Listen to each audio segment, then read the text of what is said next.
What you're looking at is my homemade battlefield, which is in my game room, obviously. And what we have here, for example, are one company of 4 platoons on the American side with tank support, and against them is a machine gun nest that you can see. Now in the game you can conceal those, they don't have to be as obvious as I've made them. To the rear are German armor support, these enormous A7Vs, and then there's some captured whippets and another whippet and a captured Mark IV with mail.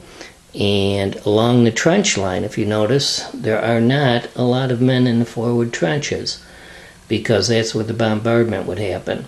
And if you notice around here, there's barbed wire entanglements with machine guns placed in there. And again, in a game, you would not necessarily have to show those until they start firing or somebody runs into them. And to the rear are German field guns. Germans were very big on artillery support. There are 2 platoons there. There's the commander, and then there is 2 more platoons there, and 1 platoon is in the trenches. Behind them is the commander, and one of the things I like to do is to distinguish command stands. For example, let's see if I can get one in focus here. Alright, and like that is a battalion commander.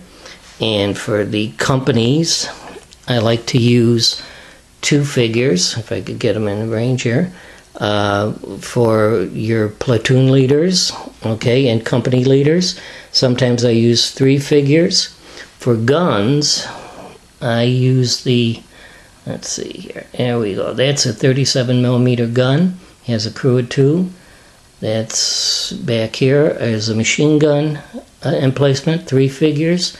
And that's a heavy machine gun. And then you have your command vehicle, which is not necessary for the game because it doesn't shoot. And then there is the smaller FT-17s that the Americans like to use. And going down the line are bigger Mark IVs and 5s. And eventually they even used what was called a tadpole, which was more of a, could carry weapons and munitions and stuff to the battlefield. And here is the American Command Center. And basically what you have, if I zoom out here, that is 1 company, okay. There's a 2nd company, both with tank support. And then you have the command headquarters right there.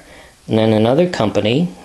And then you have another company with artillery and machine gun support, and then more FT-17s. As you can see, I like to use a lot of vehicles and figures. I prefer 28mm, but that is somewhat cost prohibitive.